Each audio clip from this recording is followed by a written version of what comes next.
request all of you to, without missing, please ask your questions if you have any. Also, kindly share your feedback. And I would like to remind, tomorrow 9:30, our second session will start. Please join us without fail. Thank you.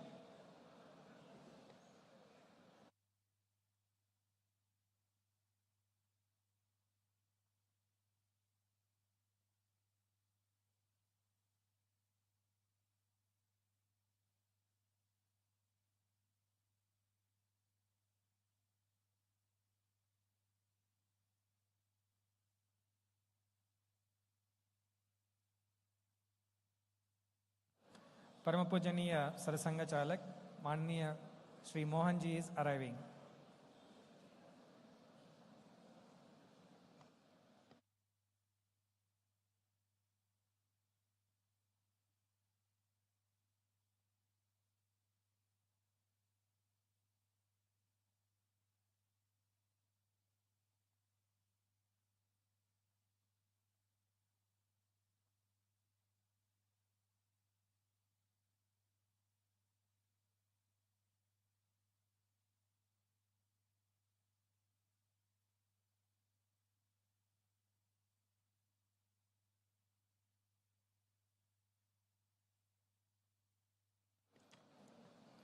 Tomorrow session starts at 10 a.m., not 9:30, 10 a.m. So please join us for tea at 10 a.m. Thank you. It is mentioned in the invite as well. Thank you.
Param Pujaniya Sarsanghchalak, Manniya Mohan ji will be arriving now.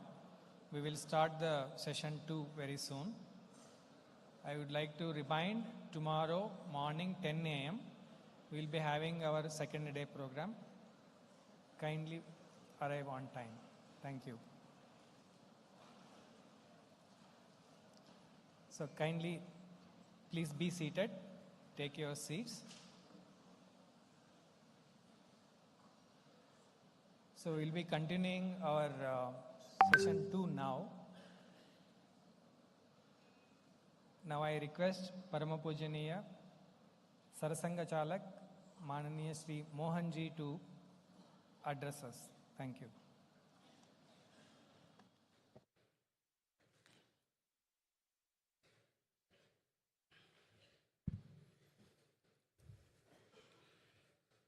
So, what is the life mission of Hindu nation? Swami Vivekananda had said, every nation has a message to deliver, a mission to accomplish, a destiny to fulfill. Bharat also has a mission to give dharma to the world.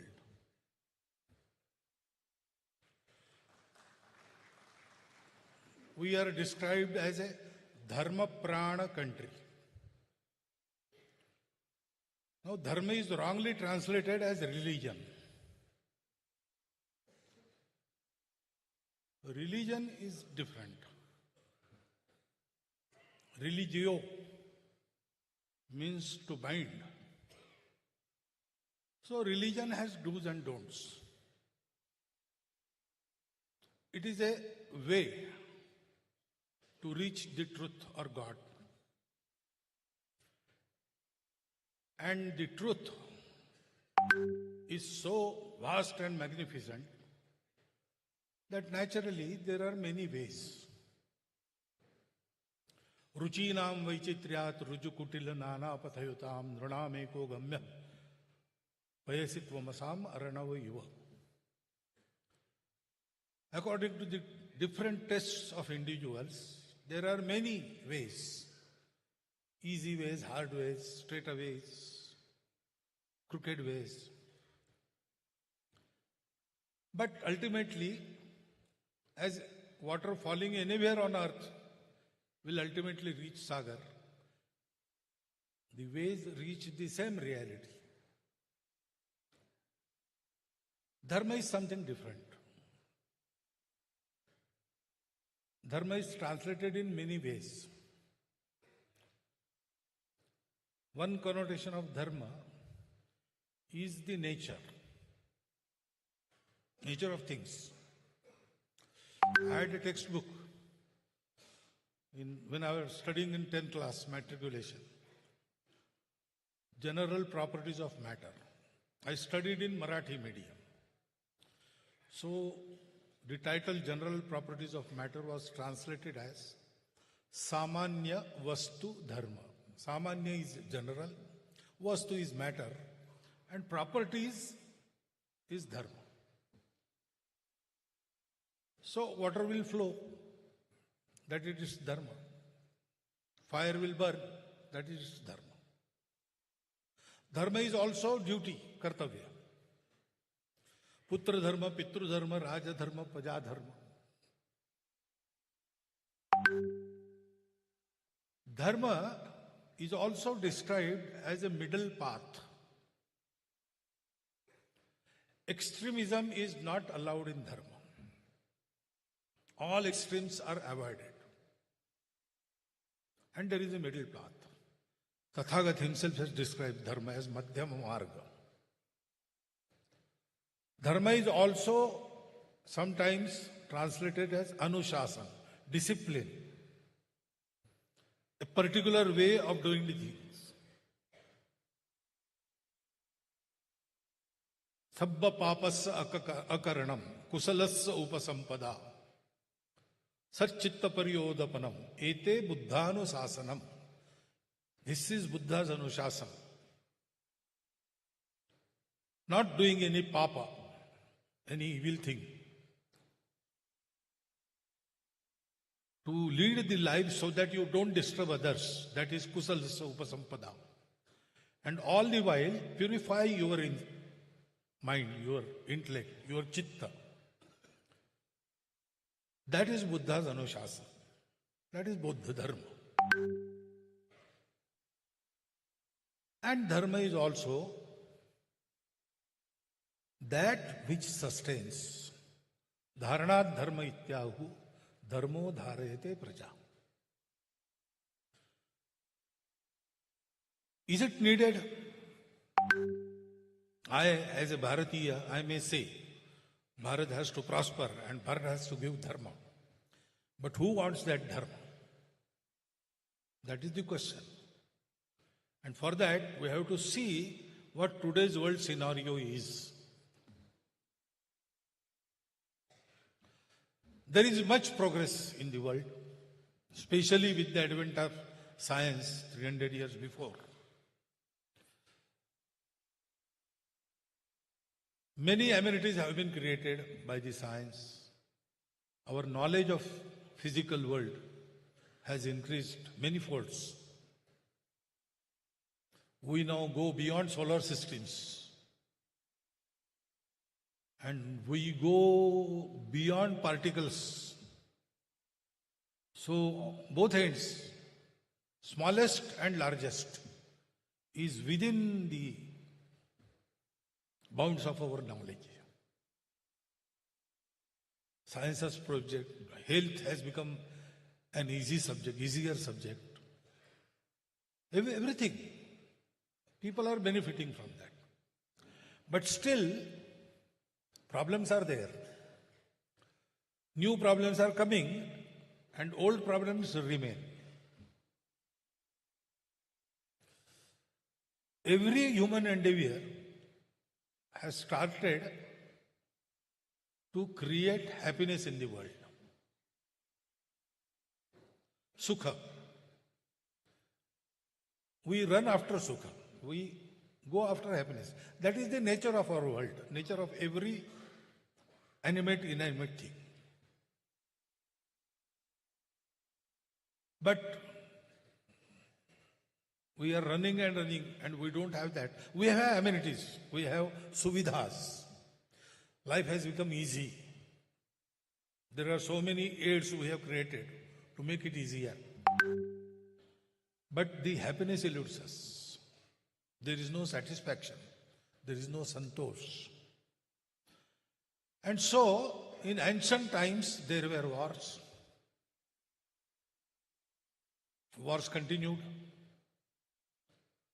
The First World War destroyed many things. And sane people of the humanity were shocked to see that destruction. So League of Nations was created to bring peace. But Second World War happened. So it was resolved and there was United Nations organization. It is continuing, but wars are also continuing. There is no, now clearly on the battlefield, one army this side, another army, that sort of war is not there. But conflicts are going on. World arsenal can destroy 10 worlds like this. So much potent arsenal humans have amassed. What happens if there is an accident? We better not imagine. These things are continuing. The narrowness of mind, enmity, seeing difference as separateness, all these things, they are there. They are continuing. There is no abatement.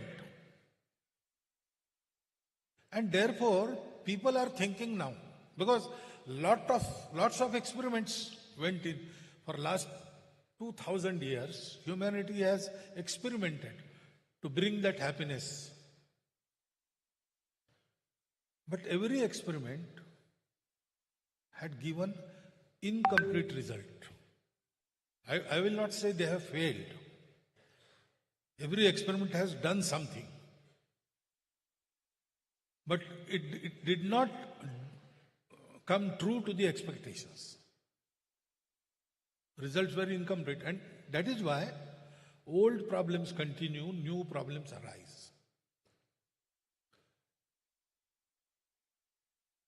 So, there was some who denied God. There were some who said, God is the supreme king. There was a way in which individual was given most prominence. There is a way where individual was considered only as a cog in the wheel of society. Samajwad, Samyavad, everything has been tried. And now people realize that something is lacking.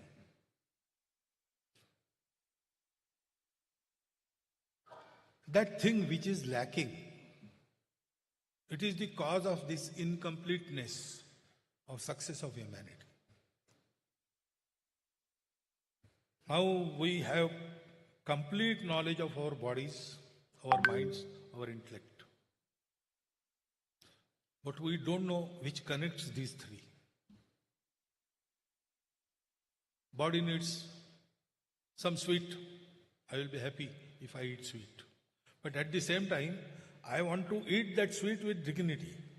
If someone says, I will give you one peda, and I will hit you my shoe once. As many as shoes you are able to bear, I will give that much. Well, I will deny, no. So different happiness of these three, how can we connect it? To earn money for our family, it's happiness. We go out of our house at 6 o'clock and come at the night. So the very happiness we deny by remaining outside. Our children ask the mother when there is some holiday and I am at home, who is this new person in our home? That happens. So, what connects these? Individualism is growing. So, families break due to ego problems. Societies, various communities, they conflict. And when society is kept under discipline as one, individual liberties are suppressed. Humanity, when it prospers and develops technology, environment is destroyed. And those who want to preserve the environment, they oppose all development. Because we don't know what connects individual, society and nature. So we want to fulfill all our ends.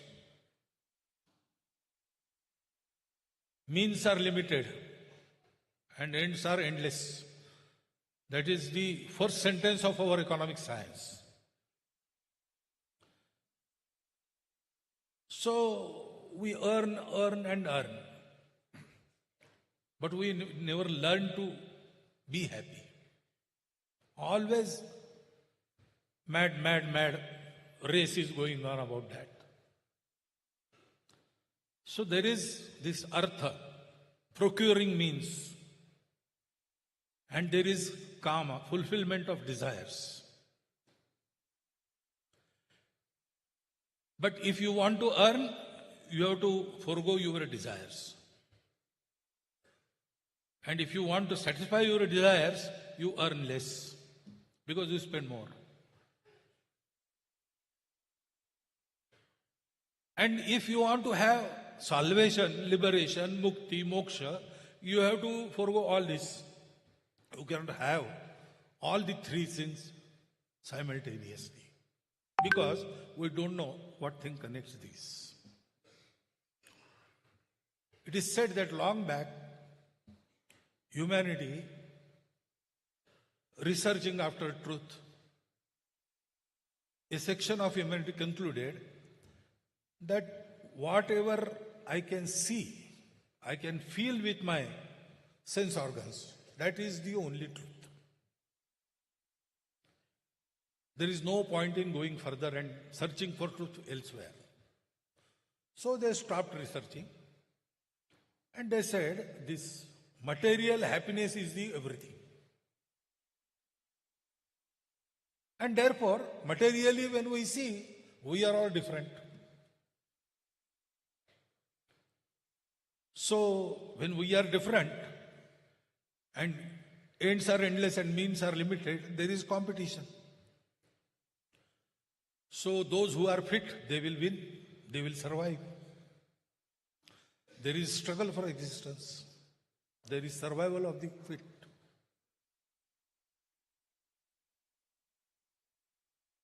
And therefore, because though earth has enough for everyone's need, it cannot satisfy our greed. And being separate, we are not sure of our safety and survival. We amass everything. So we extort it from the natural resources. So there is extortion of nature. And we are always keen to have our rights satisfied, rights obtained. We are not that keen on performing our duties. And this continues. What they tell us, the world is like this, if you like it or not. Be fit and survive. Don't worry about others. You have to survive. Because after death there is nothing. As long as you live, live fully, enjoy fully, and live as long as you can, at the expense of everything else.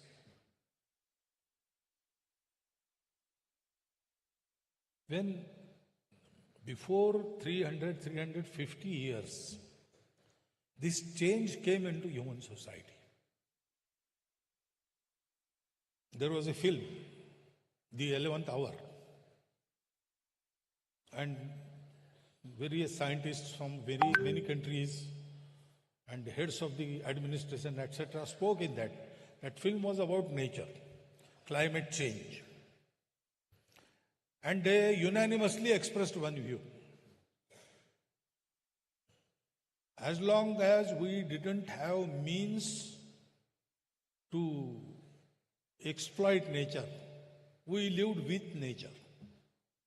We used the flowing energy, which is always replenished. But after we progressed, we had science, and then we got the means to go deeper into earth, and we exploited the stored resources of our earth, which are never replenished after we spend them. So the knowledge which should bring happiness and more surety of survival to humanity brought us the destruction. So what is the way? They said in that picture that we have to live with the nature, we have to have the restraint. Why should I have restraint? If I want to become happy, and all of you are different from me, separate from me, why should I worry? I will be happy. Whatever happens to you, I have no concern. Because there is no link between you and me. Fortunately, as I said, we were Sujalam, Sofalam, Malayj, Shitalam, our ancestors. We had every natural resource within the bounds of our country, and those bounds were in a way fenced from the rest of the world. In those ancient days, nobody could cross Himalaya and come into Bharat. Nobody could cross the seas and come to Bharat. So we were safe. And we had plenty. So we had no cause to fight. We didn't have any aggressors. And we had time. So where world stopped, we did not. He said, we don't get that ultimate thing, absolute reality, which cannot change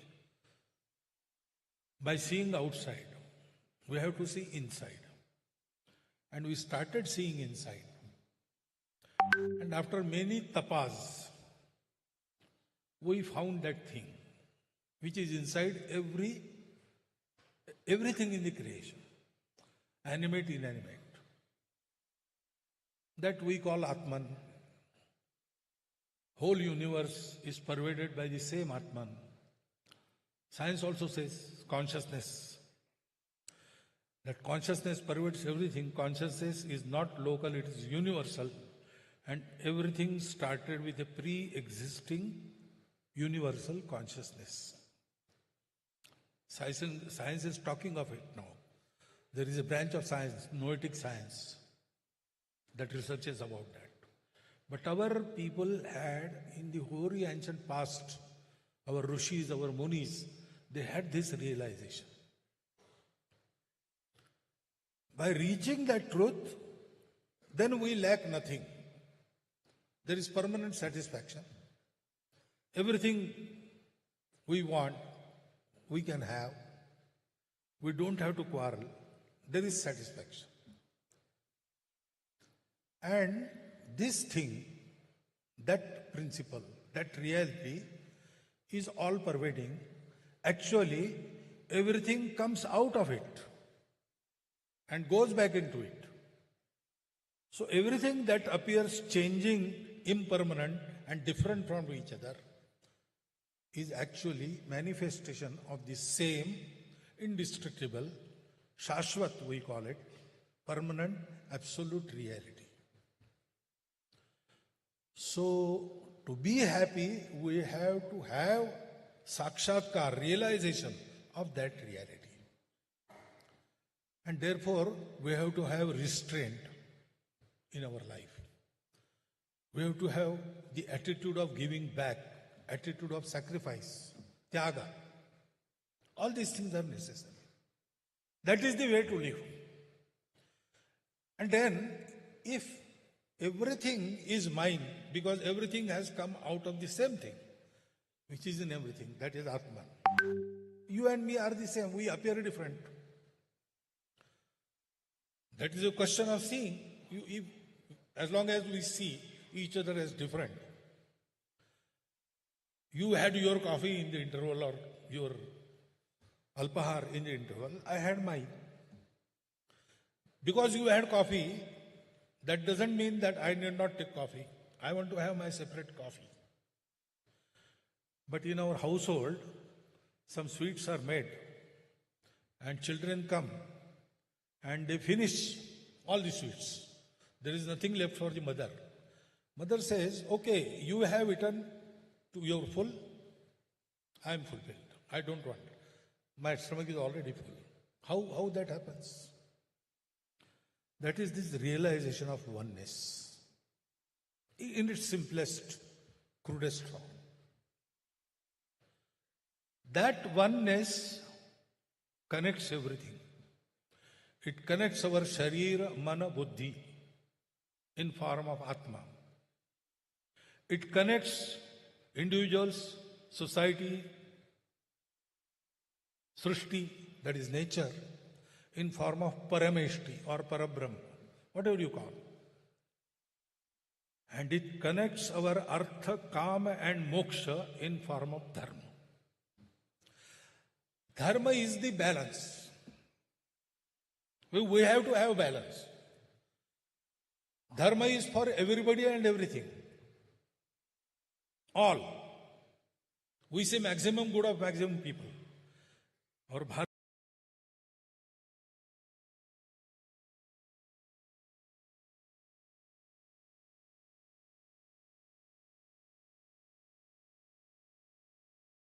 Bharatiya tradition says, Sarvepi sukhinas santu, sarve santu niramaya. Not maximum, all. And therefore, every manifestation of this unity, which is diverse, it has its own speciality. And that is valid in the entire scheme of the world. You cannot call it bad or good. That is your perception. But everything has a role. And dharma is the balance which gives you capacity to balance all this. A very old story, every one of you might be knowing it in our tradition. There was one Shibi Raja. And in his court, a dove came flying. That dove was very frightened. And it said to the king, one hawk is chasing me. It wants to kill me and eat me. Please give me asylum. So Shibi Raja gave him asylum. He hid in his robes. Then hawk came and he asked Shibi Raja, did a dove come here? I am hungry. I want to eat that dove. I think it has come to you. Please surrender it to me. Shibi Raja says, no. He wanted asylum, I have gave him asylum. He is my praja. Now it is my dharma to protect him. I will not let you eat him. Then hawk says, you are talking of dharma, but nature has given me the dharma to eat the dove. I am not a vegetarian like you. I must eat meat, otherwise I will starve. You are starving me. You are creating hindrance in observing my dharma. And you are talking of dharma. Dharma is not like that. Dharma is for everyone. Dharma is everywhere, creating happiness, fulfilling every need. Now, if we think legally only, what is the answer? Shibi Raja should surrender the dove to hawk. Otherwise, Shiviraja should kill the hawk, or Shiviraja should let the doe go free and let the hawk chase him. Whatever will happen, happen. That is the only answer. Materialist view can create laws for the well-being of everything. But they have a limit. They cannot answer this really.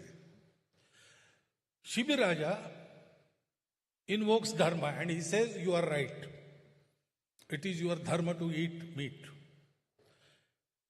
Your dharma doesn't say that you have to eat does only. You want meat, okay.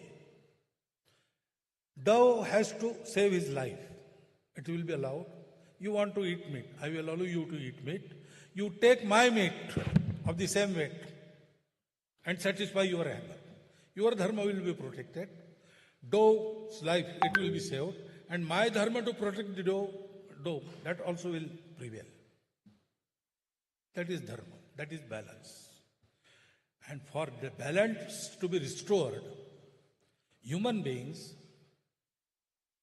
being the supreme in the creation, on the top of the ladder, they have to give, they have to leave, they have to let go. That way of dharma has to be given to the world from time to time. And this time has come because world is stumbling. There is no answer. Actually, there is answer if we think in the way of dharma. But that dharma has to be lived.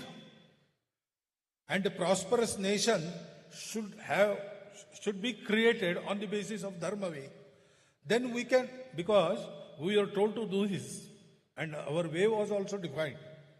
Etad desha prasutasya sakashad agra janmanat. We are agra janma, we are the oldest of the nations.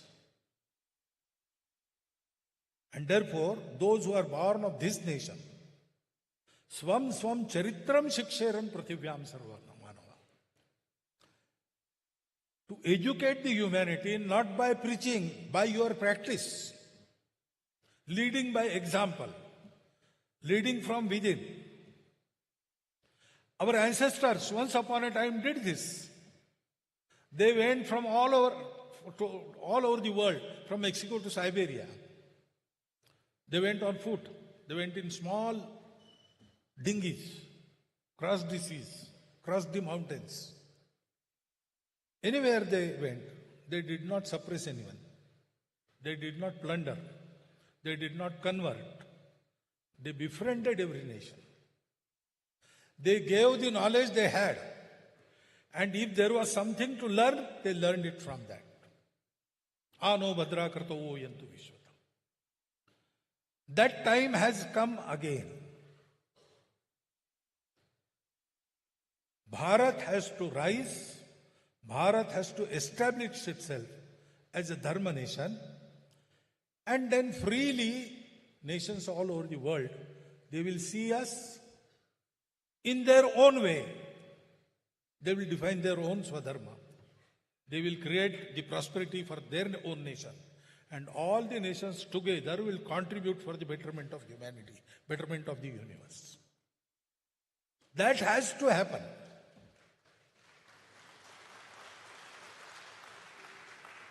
What has this to do with 100 years of Sangh? I already told you, Sangh is for evolution of life mission of Hindu nation. And the first step of that evolution is to prepare the society. That is still incomplete. We have to extend our work. So, in centenary, our first concern is to take our work to every village, to every strata of the society, to every class, caste, etc. We see Hindu society as one homogeneous society, but world sees Hindu society in so many diversities. We have to reach every diversity. We have to organize the Hindu society. Whole of the Hindu society, all 142 crore people, with so many religious denominations, and some of them came from outside in the course of history. Okay. Worship may change. People are ours. So first we have to do that. So we have kept going on for the extension of our work. We have plans to extend our work to all geographical units in our country and to every layer, every strata, every kind in our society. To that end, we have started our dialogue with those who do not consider themselves Hindu. They agree that they are Bharatiyas. They also sometimes say, we are not Hindus, we are Hindavi. We have come from Hindus. They say we are Indic people. We know all these are synonyms. Hindu word we use because Hindu denotes the content. Hindu is not restricted by any form.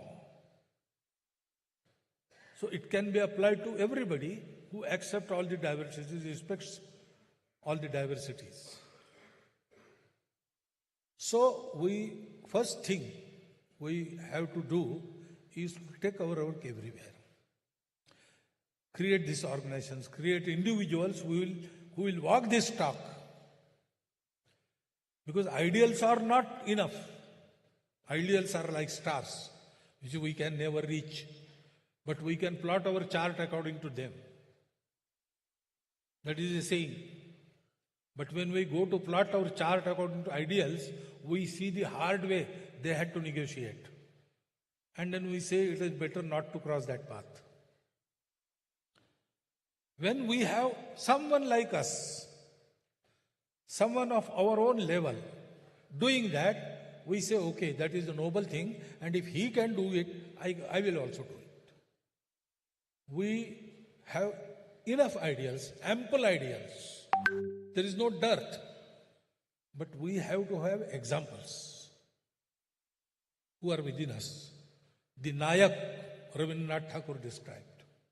That work we'll keep doing and we'll try to complete it at the earliest. At the same time, all the well-meaning people of our society, we call them Sajjan Shakti. You are sitting here, we are Sajjan Shakti. They want something good to happen in our country. Not only that they want it, they try to do their bit. In any way they can contribute, they are trying to take this further. All may not agree with our ideas. All may not come to our shakas. All may not support us politically. There are different kinds. But if they are honest and well-meaning, they are sajjans for us. We want to create a sort of networking within such people. Because we work in our own spheres. Our country is vast. We don't know what is happening. And media doesn't inform us of all the good that is happening. Because negativity becomes news. Positivity is not a news. A dog bites a man. That is not news. A man bites a dog. That is news. And therefore, in that matter, we are not informed, and many times a frustration comes. Nothing is going to happen. Nothing is going to improve. All this is going to decay. Like that. It comes our enthusiasm. This should not happen because the fact is, at least 40 times more good is happening in our country in comparison with bad that is happening. If one bad thing happens, there are 40 good things happening. And therefore, it is the time of good. Time of bad has passed. Time of good is there. And therefore, we should continue with our. For that, we must know I'm not alone. There are so many. They are working. They are also getting results. Such good things are happening. So that networking is the another plan we have. And of course, if the Bharat of our dreams has to materialize, there should be first thinking. So we want to initiate a nationwide deliberations and discussions. How, in what light we want Bharat to rise? How that can be accomplished? What is our role in that? How can we go about it?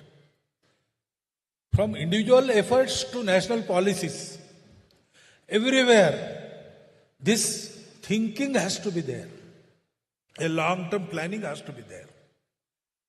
Piecemeal treatment cannot bring results. You have to think, because we also, all of us, have been reared in the same colonial mindset. Though I am talking this to you, I was educated in the so-called Macaulay system only. And it must have some effect on my thinking. I have to get rid of that. So I have to think. I have to pinpoint where I lack. I have to remove those. Everything I have to do. And this, as a society, we have to do collectively. The Indian knowledge system is much discussed word nowadays, especially in reference to our new education policy. What I find is most of the people understand when we say Indian knowledge system, we should bring into light that information. Yes, we have accurately mentioned this distance of sun from the earth in the Vedas. Archimedes knew later, our Bodhayan knew that world famous theorem 900 years before Archimedes.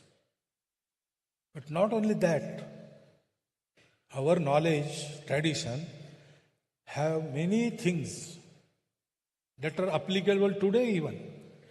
The other day only a scientist mentioned to me, in Vriksha Ayurveda by Parashara, he has given a procedure to predict rainfall. If you want to predict rainfall in Bengaluru next year, you, in Pausha Masa, you count per hour direction of wind in Bengaluru for one day. Any tithi in Pausha Mas. Take reading, how wind direction was there. On that basis, you can predict the annual rainfall at Bengaluru. Then one of the universities in Bharat took this project. They did this. And on the basis of they had some prediction. And the results say the predictions came 90% correct. Now we have to go through and see if there is some applicability in our knowledge tradition. It is there. Not only in spiritual science, in material science also. So this type of churning, intellectual endeavors, that has to be there and that has to be countrywide practiced so that many new ideas regarding our development in the desired direction will come out. Then also, if we have to do this, society must have an atmosphere of mutual goodwill, harmony, and positivity. Oh, nothing will happen. All politicians are corrupt. This is that. This negative talk is too much now. There are many examples on the contrary. So start from positivity and develop it. There must be goodwill. So we are thinking of taking our Sadbhavana Karya, wherein particularly the caste leaders and also heads of various religious sects at block level, development block level, they have to sit monthly together and think of three things. First, what are the efforts going on in their own caste or creed for its upliftment, getting them free of the superstitions and wrong traditions, economic, moral upliftment, all sort of upliftment. What are they doing? They should sit together and tell experiences, so others also get the ideas. There is exchange. That is one thing. Second, what we together can do to cure a problem or to fulfill some need of our development block. Together, working for whole of the society. That is the second topic of discussion. And third topic is what we together can do for the weaker caste or weaker creed in our group. If they think like this periodically, monthly, and do something about it, small tasks are there, which can be done on their own basis. They do not need any help outside.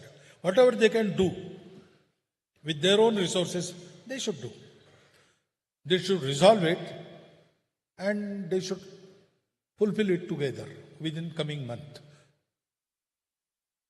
If these three things happen, then if this happens at block level, it will not be a hidden thing. Everybody will know. Our leaders sit together and think about these three things. Nobody will be able to create any conflict within our society on any basis. Because if any conflict monger goes and talks of some bad thing, people will tell him, don't sell this.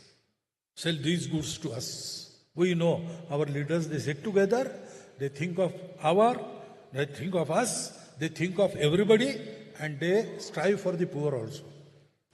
So don't try to incite some quarrel amongst us. That Sadbhavana we have to take up to block level. That is in our plan. And of course, such behavior will create harmony in the society, which is much needed thing. That harmony, that apnapan, because life is so diverse. And for example, we are sitting here, there are sections of our society who are deprived from centuries. So now they cannot compete with us because they are not on the same line. So we have to let go of something so that they get it and they come on the equal status with us. Now, giving something from us, if we have to give something to someone else whom we do not consider he is ours, there is bickering. But if we say he is ours, we will do whatever we can for him. We can share our wealth. We can share our everything for them. That is how progress occurs. If a man has fallen in pit and he wants to come out, and we want him to come out, we will have to stoop down and he will have to raise himself.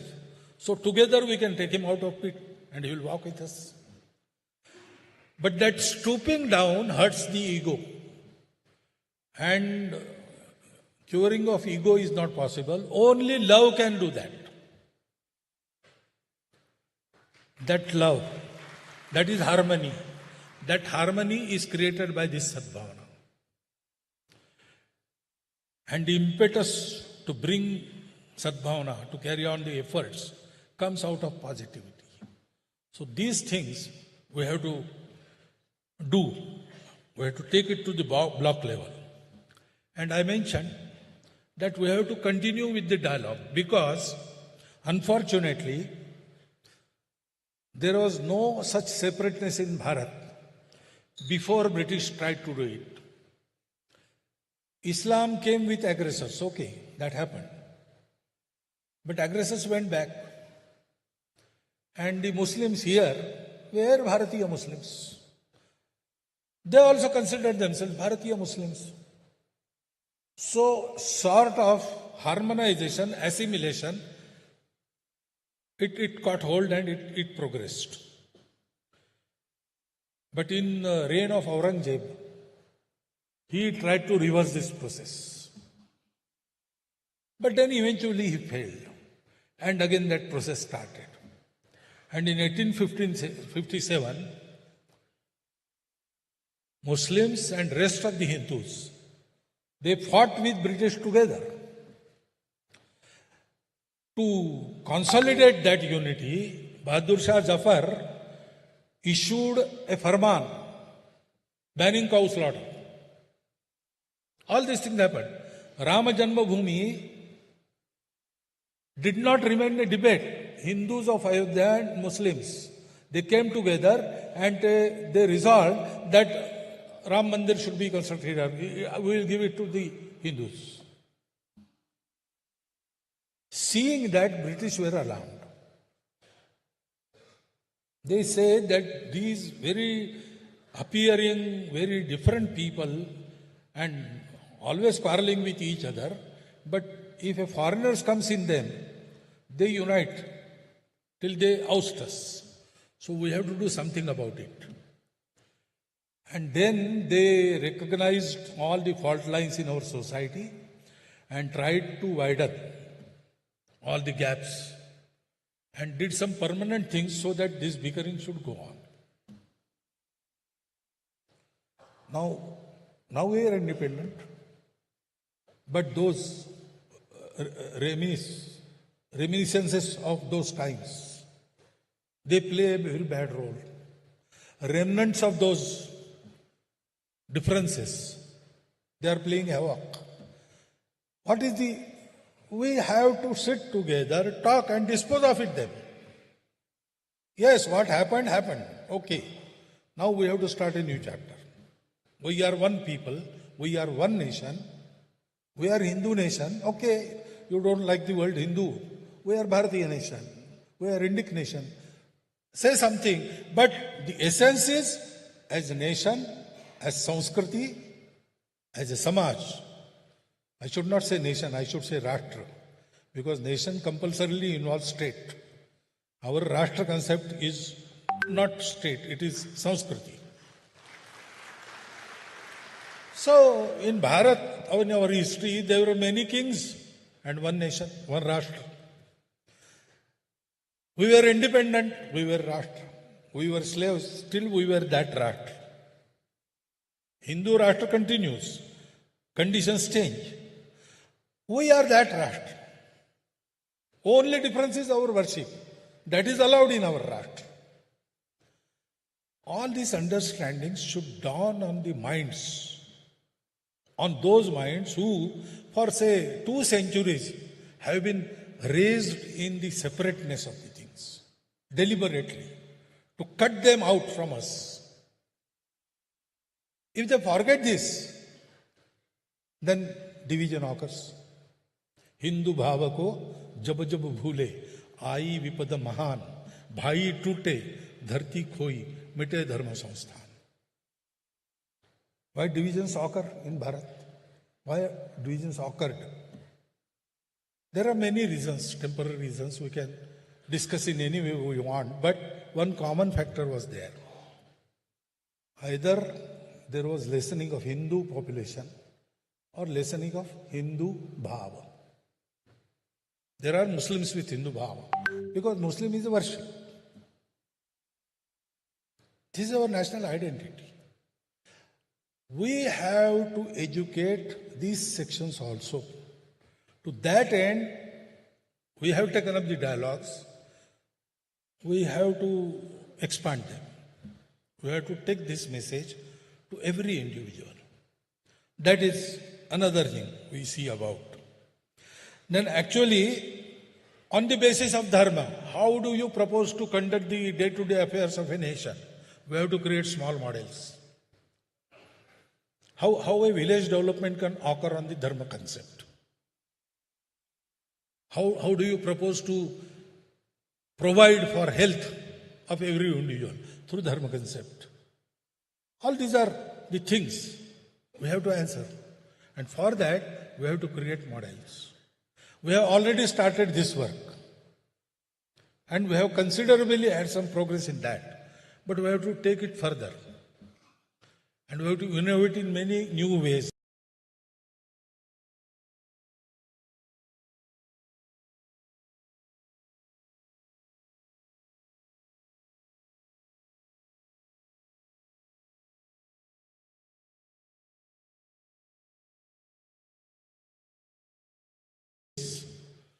And we have to have contact with others who are working in these fields. With different ideas, not necessarily dharma model, but there are many things we can learn from them also, and they can learn from us. There has to be cooperation. There has to be complementation. There has to be a learning from each other. And that we have started. We have our Seva Sanghams in which we invite all such people and exchange. Give and take occurs. And then, of course, when we say etad desha prasutasya sakashadagra janmana, so we have to create a life in Bharat first, which is free of all these anomalies. In Gandhiji's words, there were 7 social sins. We can find them in different degrees in every country of the world. Pleasure without conscience, wealth without work, knowledge without character, commerce without morality, science without humanity, religion without sacrifice, and politics without principles. That is the malady prevalent everywhere in different degrees. First, we have to create Bharatiya life free of all this. And then we have to invite the world, or we have to go in outreach towards the other countries of the world and tell them, sir, we have found this way. You can come and see, study it, and whatever is applicable in your country, you can pick it from here. In the process, if you have something to teach us, please teach us. The way need not be exactly the same. Basis is same. Our gantavya, our reaching point is the same. But we start from Bharat, and we start from UK, and we start from USA, from Australia, from some Southeastern country, Kazakhstan, etc., etc. So they have their own standpoint, and they have to adapt these models to their own situations. This exchange should occur. For that, a global outreach should be there. And particularly, first, our neighboring countries. Most of them were Bharat 100 years before. Actually, they are our people. But politically, they are different countries. And we honor their sovereignty and everything else. But that doesn't mean that we don't want to cooperate. Initiatives like SARC, but they are government initiatives. I am talking here of people-to-people cooperation, people-to-people. So, if our neighboring countries are being helped by Bharat in creating good life in those countries, that is a message for the world. Otherwise, we will go to America and preach them about this. They will say, first, take care of Nepal, take care of Bangladesh, take care of Sri Lanka, then come to us. And there is nothing difficult in this. These are our people. Even in today's conditions, they have many similarities with us. Actually, they feel most at home when they come to Bharat. And we don't feel we are outside Bharat when we go there. You can travel and take the experience. So we have to do this. These are some things in our minds. First few things we have decided. We have a plan and we will proceed. But this global outreach, the neighboring countries, creating a model, national model of Bharatvarsha, definitely we intend, they are in our intention, but now we have to go step by step, create some plan, have the primary things necessary to execute it, and then that I cannot decide individually. Our Pratin Sabha decides upon that. When and how is their prerogative. As I was introduced, I think, in that I am only friend, philosopher and guide. So, in our philosophy, that is there. And we, each of us, very ardently wish to this to happen. But when to go about it and how to go about it is a matter of decision, which our Pratin Sabha will take someday. And this will happen. So, after completing a century, we feel delighted. Some credit also we feel that we have some credit about that. But we know that our task is still incomplete. In a way, we completed 100 years is a matter of pride. But also, we took 100 years to come here. That is something for us to introspect. So, we have a task ahead. Miles and miles to go.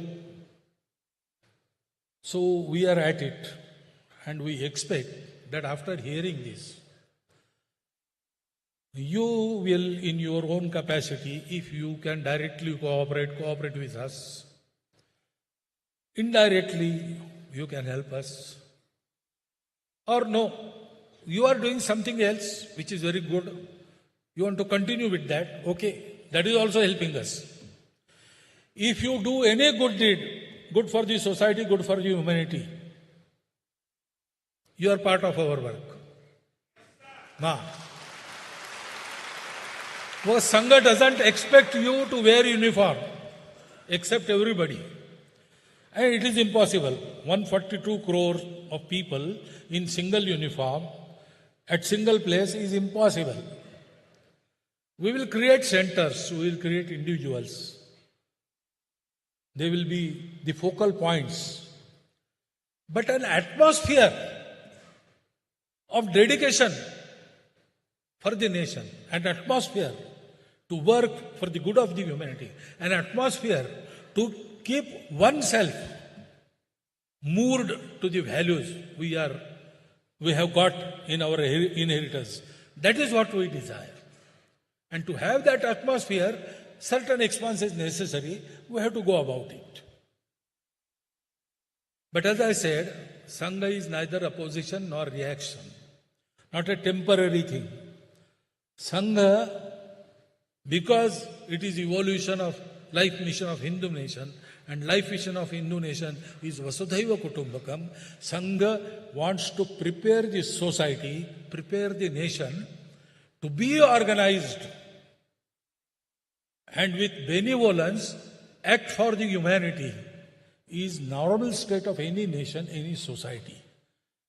I hope we all together in coming few decades achieve this status of our society, of our nation, and definitely in that achievement, we also as Sangha will have our own contribution. If you don't acknowledge it, I don't have to complain. But whatever you do, you should know these facts about Sangha and form your opinion on the basis of facts, not hearsay or narration or perception. That was the only wish. So, after telling you that, I think I should welcome your questions tomorrow. Thank you for hearing me to continuous session. For how much long time, I don't know. But I think you have heard it all. Thank you.